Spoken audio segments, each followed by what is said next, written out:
Servus, Glück auf und herzlich willkommen zu einem weiteren Fußball-Talk zur deutschen Nationalmannschaft. Und zwar mit dem Thema Julian Nagelsmann und dessen Nachfolge. Ja, also für mich, meine persönliche Meinung ist, Julian Nagelsmann muss definitiv gehen. Ja, hat komplett gefailt. Keinerlei Mannschaft, keinerlei Spielidee oder keine Varianz in der Spielidee. Meiner Meinung nach auch keine Aufstellungen nach Leistungsprinzip.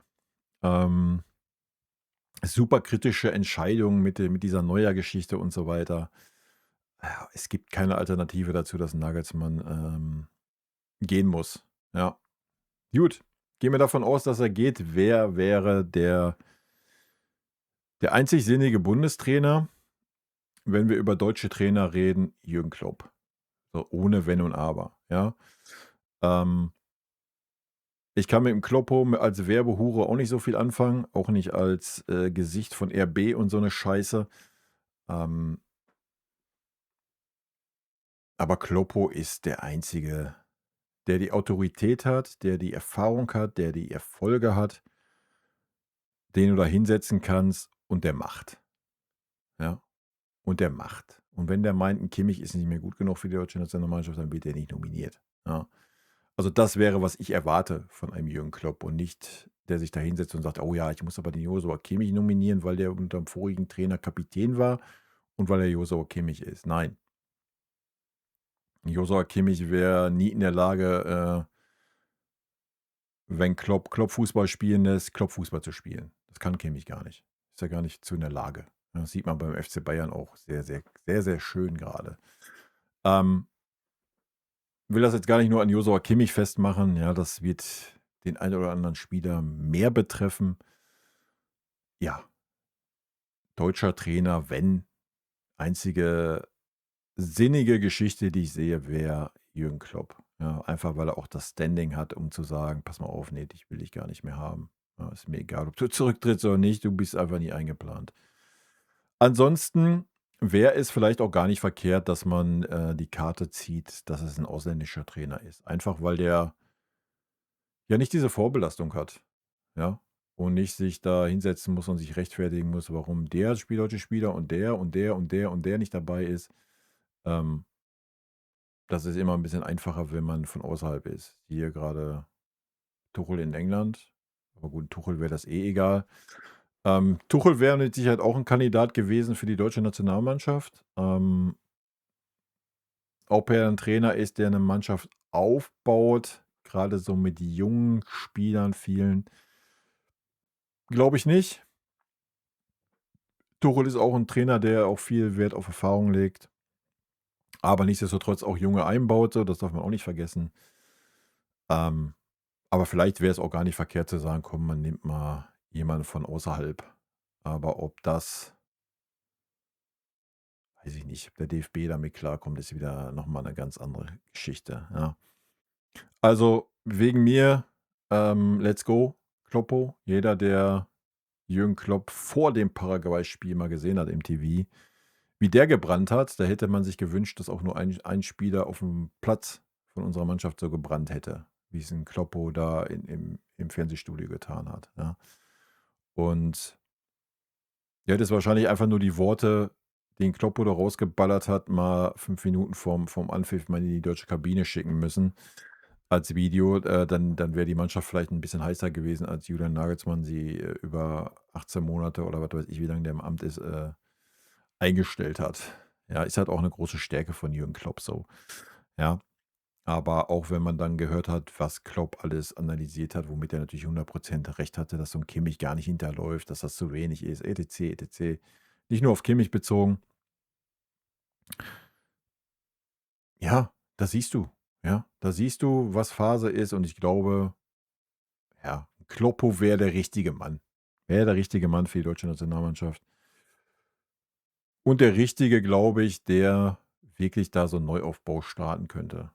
Ja. I don't know, vielleicht täusche ich mich, vielleicht sehen wir dann trotzdem noch 3 Jahre Joshua Kimmich. Ich kann's mir beim besten Willen nicht vorstellen und es wäre schön, wenn's nicht so wäre. Meiner Meinung nach, um da mal kurz so den Bogen zu schlagen, ist es einfach an der Zeit, dass du die alte Garde, nenne ich sie mal, die Zöpfe abschneidest in der Nationalmannschaft. Wenn man's schon beim FC Bayern nicht hinkriegt oder nur schleichend hinkriegt, ja, mach kurzen Prozess in der Nationalmannschaft. Punkt. Schneid sie einfach ab. Ja.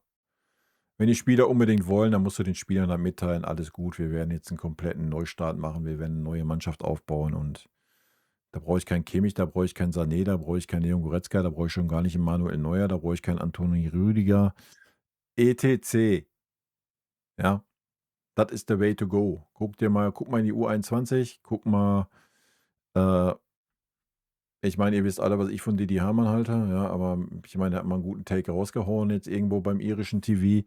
Lest euch das gerne mal durch. Da hat er halt einfach einen Punkt, ne?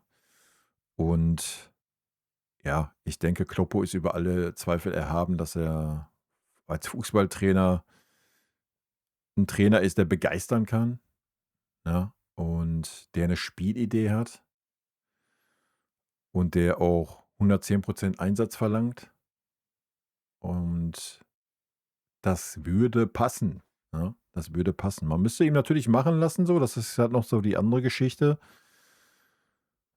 Das weiß ich nicht, ja, wie weit 'n Nagelsmann sich da hat auch reinreden lassen von einem Rudi Völler oder sonst wem beim DFB, da habe ich keinen Plan. Ähm, Das kann ich mir beim Klopp aber nicht vorstellen. Dafür hat er genug Erfahrung bei Liverpool, bei Dortmund gesammelt. Ist erfahren genug mittlerweile. Ich denke, wenn du dann Kloppo hinsetzt, wird er sein Ding durchziehen und ohne Wenn und Aber und das wäre gut.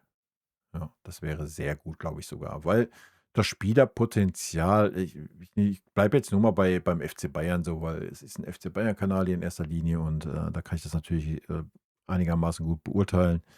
Allein das Potenzial, was du an deutschen Spielern jungen deutschen Spielern beim FC Bayern hast, ist ja schon brachial, ja. Nimm Tom Bischof, nimm Pavlovic, der sich auch wieder fangen wird, nimm Lennart Kahl dabei. Musiala musst du halt mal abwarten, in welche Richtung das geht, ja. Jonas Urbich im Tor, also allein das, ja, das ist ja Qualität, Alter. Und da haben wir ja noch nicht mal in irgendwelche anderen Mannschaften geguckt oder in andere Ligen, ja. Wenn wir 'n Brown verpflichten, hast du auch noch den Brown, der auf jeden Fall der linke Verteidiger der Zukunft ist in der deutschen Nationalmannschaft. Ich denke, da sind wir uns alle einig. Und dann gilt es einfach, diese alten Zöpfe abzuschneiden, dass sich halt einfach eine neue es geht noch nicht mal so darum auf dem Platz so, ja? Es geht einfach darum, dass sich eine neue Hierarchie in dieser Mannschaft bildet, ja? Du hast seit gefühlt 150 Jahren da entweder Manuel Neuer, 'n Thomas Müller, 'n Joshua Kimmich oder 'n Leon Goretzka da rumdümpeln, die diese Mannschaft führen, ne? Und es ist in den letzten Jahren einfach nur Müll. Einfach nur Müll, ja? Und dann hast du schon die Zöpfe abgeschnitten mit 'm Leon Goretzka, mit 'm Manuel Neuer, mit 'm Leroy Sané, der unterirdisch performt hat. Hast eigentlich nur noch 'n Joshua Kimmich da rumdümpeln gehabt, vor der WM und dann lässt du dir wieder zur WM da reinreden und holst diese ganzen Pappeimer wieder zurück. Und das unter der Prämisse: „Ja, wir müssen 'ne gute Stimmung im Team und Leroy Sané ist von allen geliebt und anerkannt und Leon Goretzka 'n ganz, ganz wichtiger Spieler. Manuel Neuer ist ja sowieso der weltbeste Torwart.“ Ja, vor 10 Jahren, Leute, ja. Du musst diese Zöpfe jetzt cutten, komplett rasieren. Du musst 'n Kimmich gleich mit rasieren, Alter. Was soll 'n Kimmich jetzt noch in der Nationalmannschaft? Soll er da mit 33, 34 noch rumdümpeln? Er hat jetzt schon nicht mehr die Qualität, um auf den super hohen Level Fußball zu spielen. Ja, der wurde von Diomande vorgeführt, von der Elfenbeinküste, Alter. Ja, what the fuck, Alter? Ja, guckt euch den Kimmich beim FC Bayern an. Die Zeit ist auch over. Ist over. Ja, wir müssen uns den beim FC Bayern noch 2 oder 3 Jahre leider geben. Es sei denn, Vinny wird wach werden. Das muss man nicht in der Nationalmannschaft noch. Da muss der harte Cut jetzt kommen und da muss eine neue Führungsstruktur muss da wachsen können in dieser Mannschaft. Das ist ganz wichtig. Es geht nicht darum, da jetzt nur 11 junge Spieler aufm Feld zu stellen, ne? Nicht falsch verstehen. Du hast 'n Jonathan Tah, der schon super erfahren ist. Du hast viele andere Spieler, die auch erfahren sind und da reinwachsen können. Es geht einfach darum, dass eine neue Struktur in dieser Mannschaft wächst, ja? Und nicht mehr, was ich gerade sagte, weiß ich nicht, ja, dieser Kimmich, der nach außen immer tut, als wäre er der große Kapitän und auf dem Feld siehst du halt gar nichts von diesem Mann, ja? Da wäre es vielleicht mal schön zu sehen, gib mal Jonathan Tah die Binde, wie er dann so eine Rolle ausfüllen würde, wenn er die alleinige Verantwortung da tragen würde. Ja, das wäre vielleicht mal ganz interessant zu sehen. Und ansonsten wird es auch mit Sicherheit den einen oder anderen Spieler geben. Ob es ein Schlotterbeck ist, keine Ahnung, auch wenn ich den vom Typen her nicht mag, ist mit Sicherheit auch ein Innenverteidiger, der da noch eine längere Zeit spielt mit der Nationalmannschaft. Auch der wäre vielleicht, prädestiniert dafür und so weiter, ja? Ähm, Das ist mein Take und idealerweise mit Kloppo. Warum Kloppo? Um noch mal diesen Vergleich zu machen mit dem ausländischen Trainer. Ich denke, natürlich ist das ein Vorteil, wenn du so 'n Kloppo hast, der halt wirklich die Spieler auch kennt, ja? Ist ja nicht so, dass 'n Kloppo sich nicht im deutschen Fußball auskennt.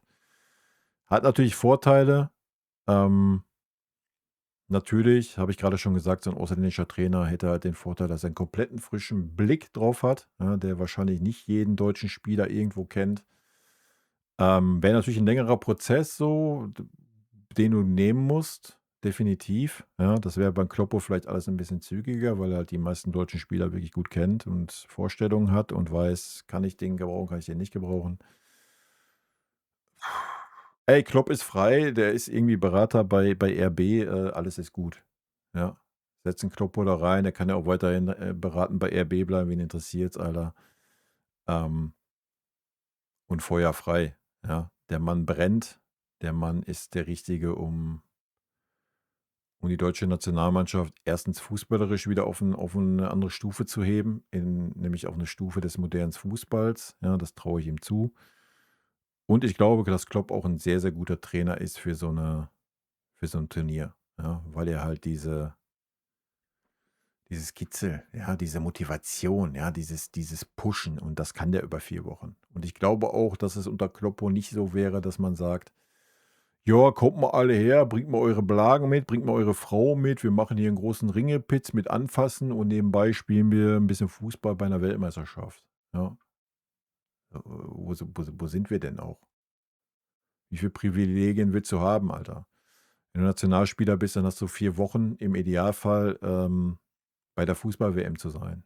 Ja, das ist ja schön, wenn deine Familie mit in das Land reist und, dass du die vielleicht einmal die Woche da sehen kannst oder sonst was, aber ansonsten ist dein Fokus die Weltmeisterschaft und Fußball und ein Team werden und ja, das ist halt auch so eine Geschichte. Viel zu viele Ablenkungen da gewesen, ne? Und ich glaube, ja, Kloppo wäre der perfekte Mann dafür, meiner Meinung nach. Wäre mit Sicherheit auch kein einfacher Job, weil du natürlich so jetzt nicht diese Block hast. Du hast dann ja diese 5 6 Tage mal alle, was, 3 Monate oder so 'n Mist. Das ist natürlich schwierig dann, da schon irgendwas zu formen. Ähm, Hat man auch beim Nagelsmann gesehen, dass er damit maßlos überfordert, war, da irgendwas auf die Beine zu stellen. Ich glaube, 'm Kloppo traue ich das eher zu, ja, dass er auch mit wenig Zeit, weil er halt einfach auch dieses Motivationsmonster, sorry dafür, dieses Motivationsmonster ist, ja, und 'n Menschenfänger ist und die Spieler da mitnehmen kann und ja. Also mein Take, meine klare Aussprache ist: Nagelsmann raus, Kloppo rein und damit schwarz-rot goldene Grüße. Tschüssikowski.